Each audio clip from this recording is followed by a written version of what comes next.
Welcome to the Spirit of Mayberry, brought to you by Research Chief Spirit Walker from an undisclosed location deep within the bowels of the Andy Griffith Show Research Laboratory.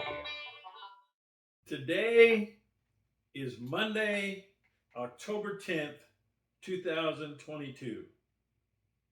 On Monday, October 10th, 1960, the second episode of the Andy Griffith Show debuted, and that episode was entitled Manhunt. You might often see it titled The Manhunt, but on the script it was just Manhunt. And so the title of this episode of Spirit of Mayberry is Fanhunt. You see, in Manhunt, Andy and Barney use good old-fashioned common sense to outsmart the state police and capture an evasive convict who had escaped their grasp. In this episode that I call Fancast, Fanhunt, Fanhunt of the Fancast, I call it Fanhunt because I am going to use common sense to capture an evasive truth about the Andy Griffith Show, or should I say truths. You see, when I first started researching the Andy Griffith Show, I didn't know any more than most of you do. And you can watch the Andy Griffith Show for years. I watched it all my life. But until I really started researching and seeking out little behind the scenes information, I found out I really didn't know all that much just by watching. And so I joined basically every Andy Griffith Show Facebook group I could find, and there are a lot of them. And I started asking questions, and I started reading all the posts and gathering information, and I'm pretty absorbent. And so I absorbed a lot of information, and some of that information was incorrect. But I didn't know the difference. And probably you won't either. You see, the reason I started this fan cast was to show you how to find and to give you information that you can't find anywhere else. I have a team that I call the Boys in the Lab at my disposal, and we will research things. We're working on things right now. Things we don't know that we're trying to find out. And so with the research, and trust me, I have connections with actual cast members from the show and siblings, or children, I should say, of cast members from the show. A lot of people that are in the business that know what went on. And I'm going to show you where you can find the same kind of information. Now, if you do have a question, please reach out to us at tagsrl55@gmail.com. And you can ask anything. I don't care what the question is. We may not know the answer. I have to be honest with you, because there are some things. The show is 60 years old. There are some things that have been lost into the dustbins of history. But some things we can actually come up with and are still coming up with. It is amazing to me. And I'm going to share some information with you that has recently been discovered about the Andy Griffith Show. So not all is lost. Drop me a line. Let me know what your questions are. If you have a simple question, it can be any question. We will try to answer it right here on this Fancast. I want to just look at a few things today. I want to talk about, first of all, 3 things that when I first started researching really jumped out at me. 3 things that you'll find on the internet. Now, I would go to the internet and I would search for the Andy Griffith Show, and I'd search for information, and I found a lot of it. IMDb.com will give you all the characters and the actors and actresses and writers and all the cast and crew. They give you some trivia, some goofs from the show, that kind of thing. But it's often incorrect. And you have to understand that IMDb and Wikipedia too, are user driven information, basically. And so when you have user driven information, a user can just put any information on there they think is correct. I don't know how many times when I would ask questions on the Andy Griffith Show Facebook groups that I would get answers that I kind of doubted, and so I would ask them, "Where did you get that information?" And the usual answers were, "Well, I read it somewhere," or "I heard it somewhere." Sometimes that's just hearsay and not actual fact.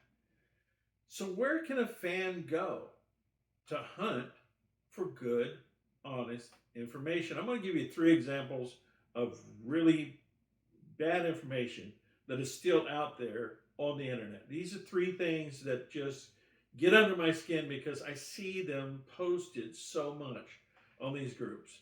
The first one, and I'm going to pull up some pictures for you here. Here's an example from a website called the Mayberry Wiki website. And you're going to find, did I pull it up? You're going to find this information right here, where it says, since Frances Bavier's early years were spent on the Broadway stage, it is difficult to find images of the young Aunt Bee. A framed publicity photo of the ingenue, Bavier, can be seen hanging in the Taylor living room. You can see it here, and you can click on the link and you can see the picture. I'll show you the picture. They're talking about episode 1, The New Housekeeper, which premiered 62 years ago last Monday. And you can see there are a couple things in this episode that I think are pretty interesting. One is this is the only episode you'll see that little platform behind Andy and Opie. This is the only episode you'll see that little platform in. And you can see the picture hanging on the wall there above the chair. That is supposed to be a picture of a young Frances Bavier. I have to tell you, there are pictures going around right now on the internet of a supposedly young Frances Bavier in a bathing suit and a sexy pose. That's not Frances Bavier. That is another actress named DeHaven, Gloria DeHaven. And you can find that actual picture of her with her name on it on the internet if you do some searching. Don't just take things at face value. Now, I don't know where that information came from that is on that Mayberry Wiki page, but it's incorrect. The first place, the earliest place I saw that posted was in a 1994 book. And the book talked about this young Frances Bavier, but it's not. It's incorrect information. Here's a little close-up picture of that picture. And you can see that it is a young lady. It is a young lady, and that she has something in her hand. Now, if you search the internet for this picture, you will actually turn up the actual correct information about the picture. The picture is not of a young Frances Bavier. The picture is a painting. I'll pull up the painting. This painting right here that was painted in the 1700s by a man named Jean-Baptiste Greuze. It's a picture called A Child with an Apple.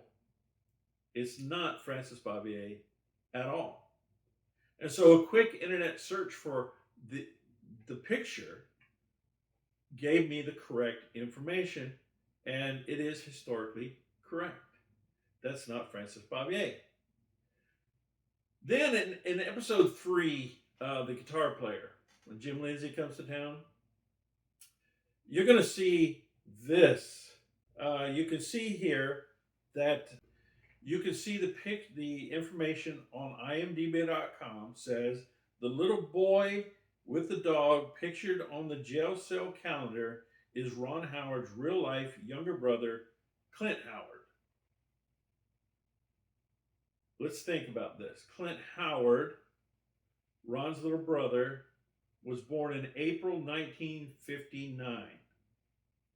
April 1959. This episode, The Guitar Player, aired in October 1960. Clint would have been, what, 6 months old? 18 months old, I mean? About 18 months old. The kid in this picture, let me pull up the picture. Here's Jim. You can see the picture to the left is of the little girl. I gave it away, didn't I? It is truly a little girl. Here's a close up of the picture. It is truly a little girl with long blonde hair. So, and she appears to be more than 18 months old, too, by the way, which is the age that Clint Howard would be there. So we're using common sense now. We're using common sense to figure this out. Let's also take a look at the calendar itself. Look at this picture. Now, if you look at the calendar itself, in Mayberry, Sheldon Leonard wanted Mayberry to be timeless. So all the calendars, the years are marked out, the months are marked out. But let's use common sense. Let's look at this calendar. This calendar has 30 days. The month that's displayed has 30 days, correct? And it starts on a Saturday. See, you can tell. You can tell. I was looking at the wrong picture. The main calendar, it has 30 days and it starts on a Tuesday, correct? You can also see the month before it. If you look in the left lower corner, the month before it has 31 days and starts on a Saturday. The month after it, that's the month on the lower right, has 31 days and starts on a Thursday. Now, if you take every calendar, and I did, prior to when this show aired, because let's say it was a 1960 calendar, the only month that fits all those parameters is November. November 1960 does fit this. So it could be a current year calendar. And if it is a current year calendar, then this kid can't be older than 18 months because if it's Clint Howard. However, I doubt seriously that they used a calendar from the current year when it was filmed, when it was aired. And the next closest before that is September 1959. Of course, if it was September 1959, Clint Howard would have been 5 months old. There's no way, logically, with using common sense, that picture can be Clint Howard. It's a girl, and she's much too old to be Clint Howard. Now, here's the third one. And this one is one that has been fought over for a while.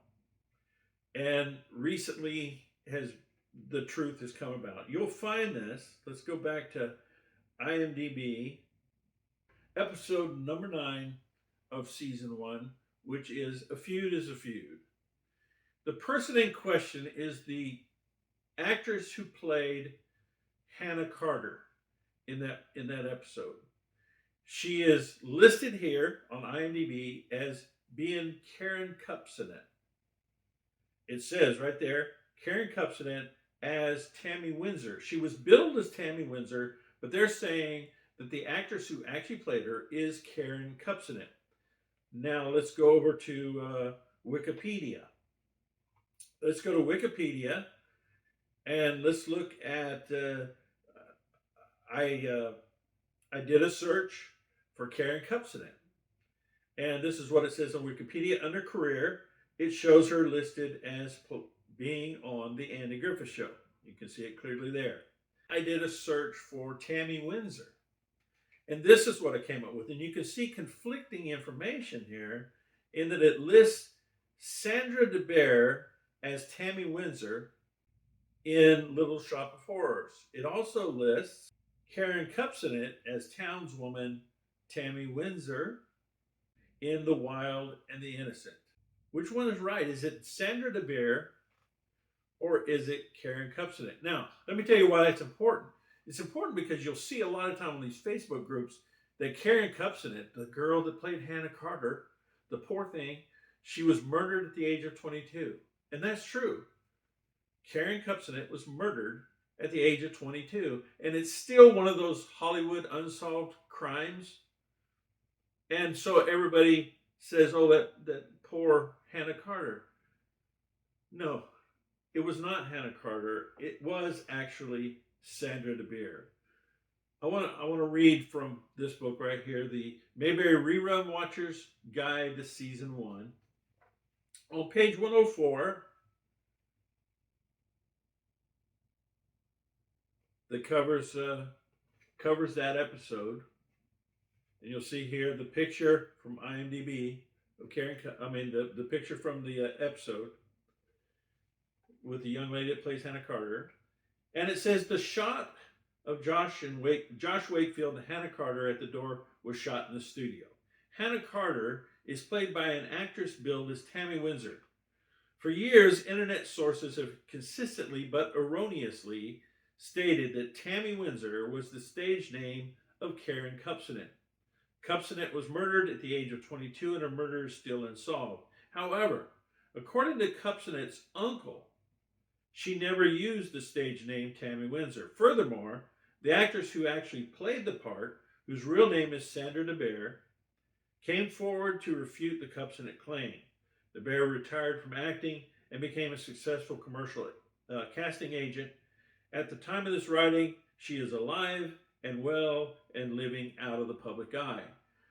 Because the young lady, well, first of all, she became part of a musical troupe, traveled around for a while. Then she became a casting director for different shows and movies. And then she retired out of the public eye. She has no interest in being recognized as having been on there. But according to her and her relatives, she was actually billed as Tammy Windsor on the Andy Griffith Show. So using some common sense and logic, we can find a lot of information out there on the internet. However, why should I use my common sense and logic when I can use other people's first? There are a lot of books, but there are some websites as well that are dependable, that do give you good information, and I want to point some of them out to you right now. The first one I want to point out to you is this one, imayberry.com. If you go to imayberry.com, you're going to find some of the most interesting information, but you're also going to find a lot of links to other places you can find information. Now, at imayberry.com, as you can see on the screen, you're going to see the iMayberry community. You're going to be able to go and find all kinds of information about the show from Facebook groups. Not Facebook groups, but imayberry.com groups that they talk and they answer each other's questions, and somebody may have access to a script. I have in writing this book, by the way, in writing this book, I consulted with people who had scripts, and I said, what does it say in the script? For example, Ben Weaver, we call Ben Weaver, in episode 11 of season 1. This book is all about season 1. Excuse me, the Christmas story. Ben's last name is never given in the show. His last name is not ever stated as Ben Weaver in the show. And in the script, which one of the boys in the lab has, the script says his last name was Smidge. Smidge. Smidge. I guess it sounded enough like Scrooge, which was the part he was playing, basically a Scrooge type character.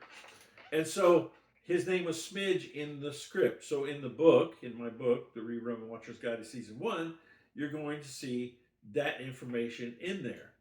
But since the last name Smidge was never used in the episode, everybody just assumes it was Weaver, since later it will be it will be Weaver. But Mayberry. I'm over talking myself. iMayberry.com is a good place to go to find links to all kinds of things, groups. Um, Also, the person who does iMayberry.com is also the one who runs um, Two Chairs No Waiting. So you need to go to Two Chairs No Waiting and see his podcast. So much information.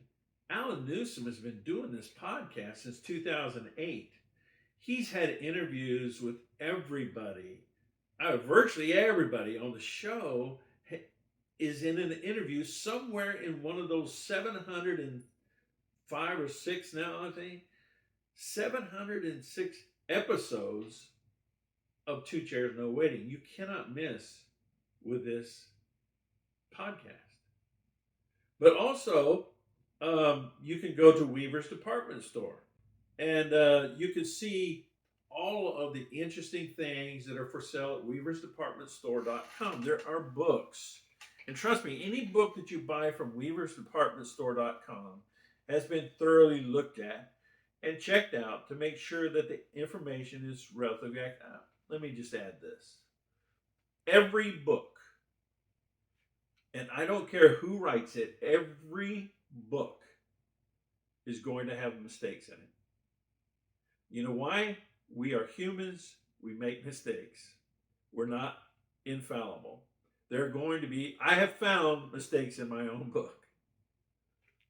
During the editing process, during the writing process, there are so many places to make mistakes. There might be a mistake, but books like this, I'm proud to say, they're minor mistakes. They're not major misinformation or disinformation.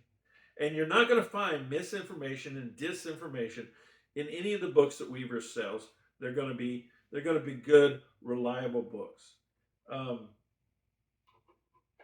When you go to their website, you're going to find different books like that you can barely find anywhere else. Look at this one.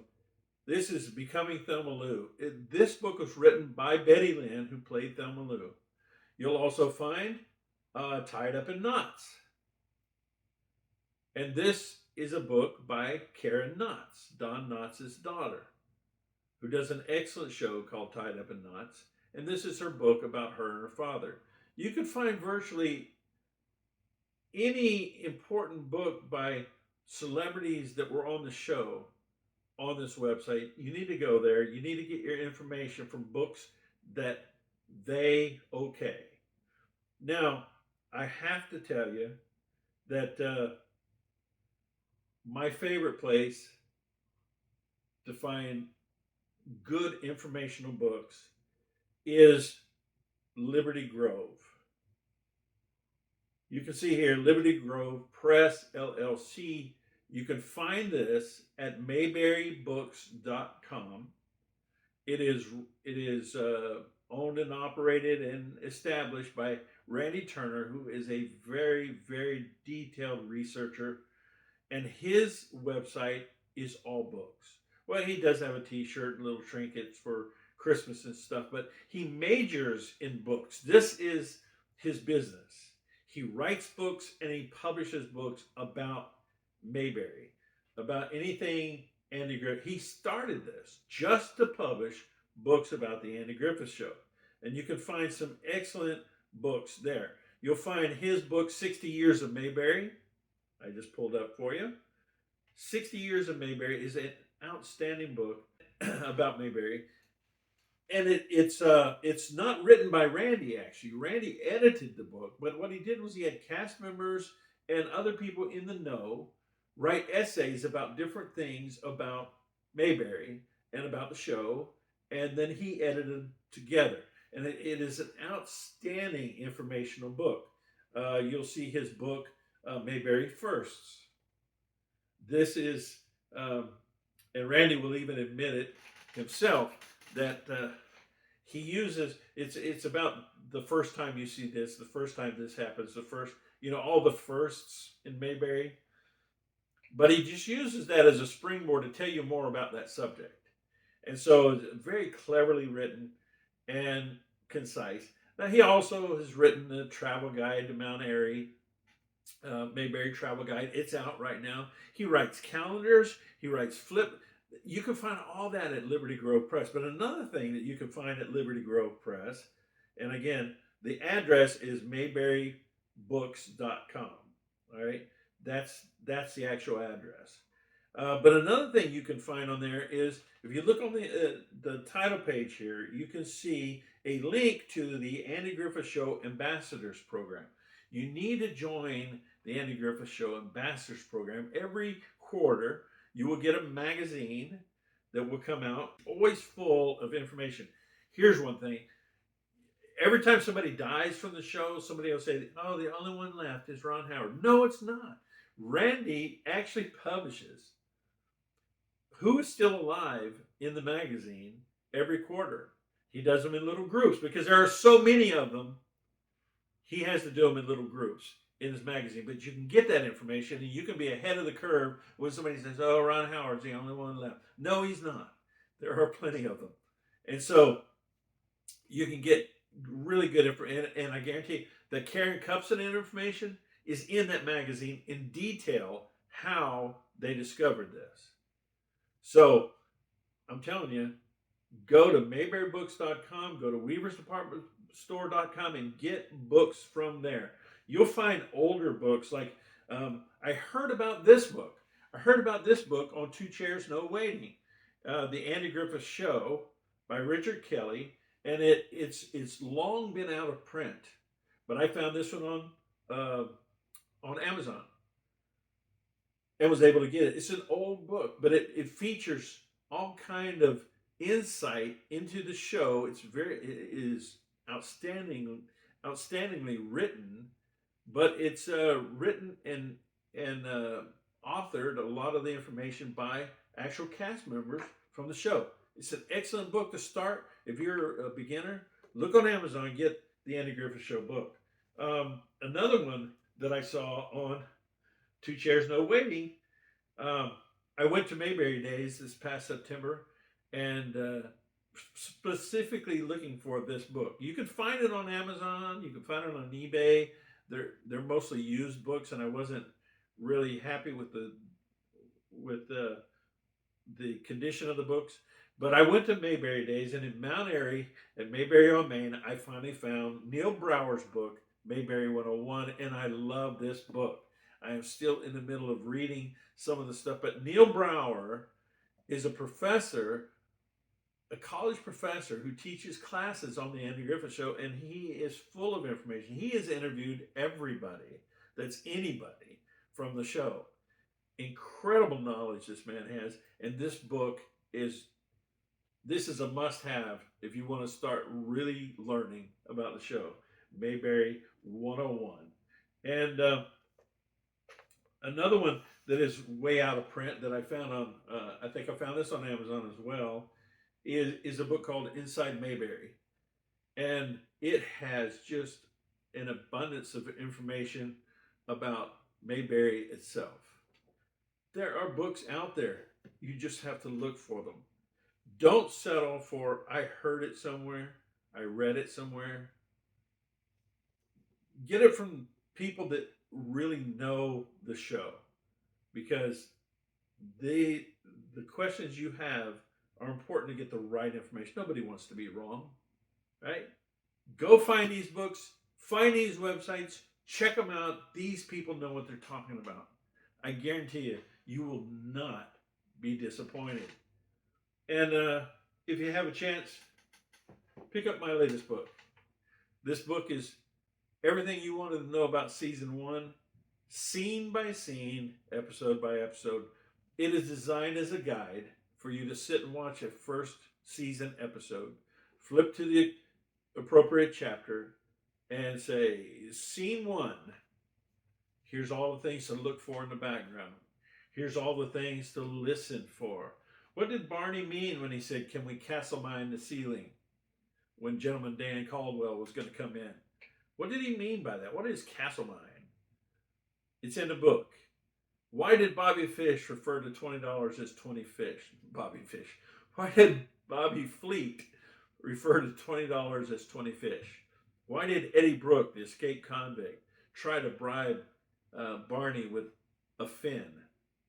Why did he call a $5 bill a fin? All these things, they're in the book.